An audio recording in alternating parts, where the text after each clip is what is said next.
Assalamualaikum warahmatullahi wabarakatuh. Halo guys, kembali lagi di channel Koko Asmara.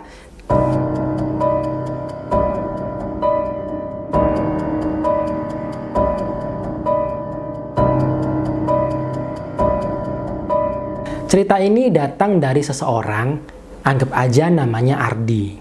Dia bilang dia 2 kali rekreasi di Bedugul, Bali. Itu dia selalu sakit. Padahal di destinasi lainnya selain Bedugul dia itu tidak merasakan sakit apapun. Rekreasi pertama itu dia waktu itu masih SMP kelas 3. Nah, sebelum rekreasi itu orang tuanya bilang, ngasih pesan, jangan macam-macam di Bali. Jaga sikap, jaga lisan. Hormati dan hargai adat istiadat yang ada di Bali. Si Ardi bertanya-tanya, emang kenapa?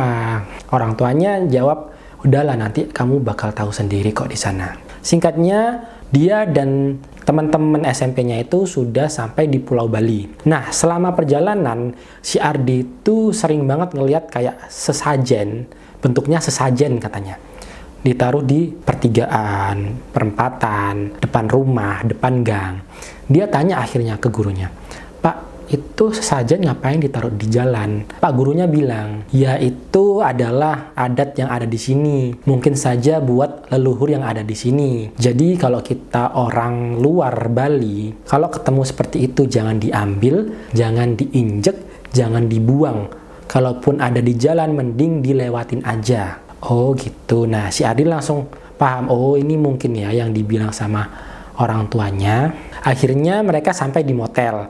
Nah, motelnya itu memang cuma 2 lantai, tapi ada pagernya. Dari pagar ke bagian bangunan motelnya itu memang cukup jauh ya, nggak jauh-jauh amat sih.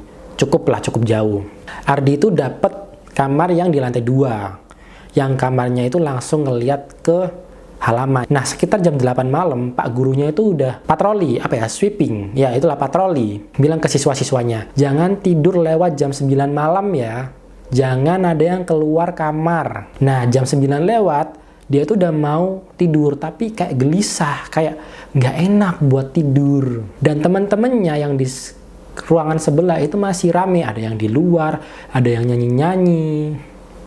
Sampai jam 11-an. Nah, jam 11-an itu, si Ardi itu ngedenger suara anjing menggonggong. Dan di situ juga temennya langsung berhenti. Ramenya itu langsung berhenti. Dan gak lama temennya itu pada lari, guys. Yang kamarnya gak di situ, pada lari ke kamarnya masing-masing gitu loh. Dan Ardi langsung takut kan, apa nih? Kenapa nih? Dan suara anjing menggonggongnya udah gak ada. Ketika mereka udah masuk, udah hilang suara anjingnya. Ya udah dong, akhirnya dia langsung tidur, udah gak mau tahu. Jendela yang awalnya kebuka dikit dia benerin lagi biar tutup gitu kan.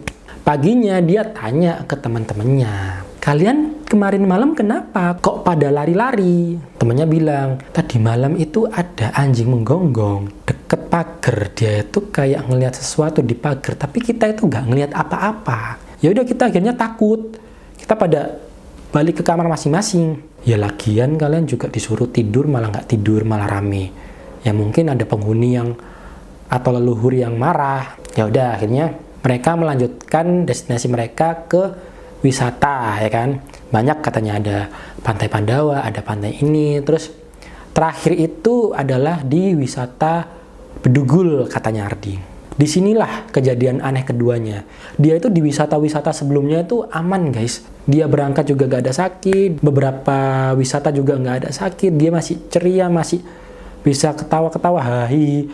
Pas sampai di Bedugul, kok badanku gak enak. Tiba-tiba banget dia itu langsung panas badannya. Akhirnya dikasih obat sama temennya. Itu dia sakit cukup lama ya di Bedugul itu, karena kan pemberhentian terakhir kan. Pas pulang, si Ardi ini tiba-tiba udah enakan, guys. Ya udah guys, teman-temannya pada nyanyi-nyanyi, dia ikutan, gak ada sakit katanya.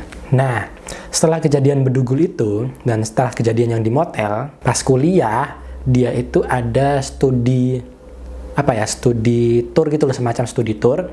Tapi yang ke PT-PT. Nah, dia tuh juga ke Bali waktu itu. Dia pikir dia tidak mengulangi kejadian yang di Bedugul.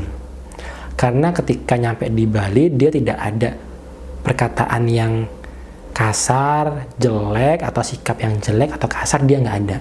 Tapi ketika di Bedugul ini adalah destinasi terakhir waktu itu, pas zaman kuliahnya dia. Sama seperti zaman SMP. Dia udah berdoa, jangan sampai aku sakit lagi. Aku pengen banget ngerasain vibes-nya Bedugul tanpa sakit gimana. Dia udah kayak gitu. Tapi pas di jalan, mau ke arah Bedugul, tiba-tiba tenggorokannya nggak enak. Padahal guys, kata dia, sebelumnya itu nggak ada sakit apapun, nggak ada, dia sehat walafiat katanya. Tapi karena memang sudah pengalaman kan, dia bawa obat pribadi, obat radang, obat tenggorokan, obat panas, obat batuk pilek. Akhirnya ketika dia ngerasain itu, dia langsung minum. Dia nggak mau kejadian yang di waktu SMP itu terulang. Di bis dia mencoba untuk tidur, dia dibangunkan buat sholat asar waktu itu. Kan ada tuh masjid dekat Bedugul kan ada. Dia sholat.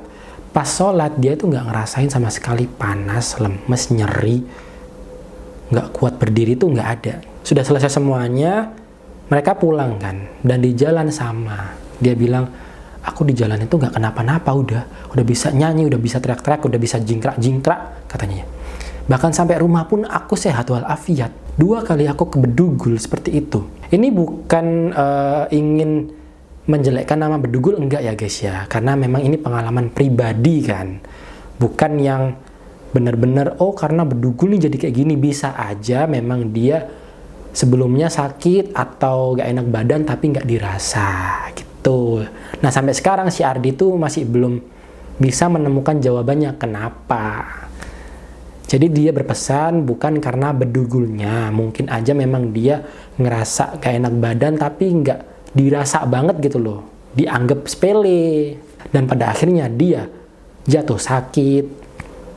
Karena kan sebelum Bedugul kan masih banyak kegiatan kan, kata dia gitu. Nah pesannya yang ingin aku sampaikan, tetap guys, dimanapun kalian berada, jangan melanggar aturan yang ada di situ. Kalian harus menghargai dan menghormati adat istiadat setempat. Kalau misalkan jangan seperti ini, jangan seperti itu, ya sudah ikutin. Karena kita pendatang, bukan daerah asli situ. Gitu.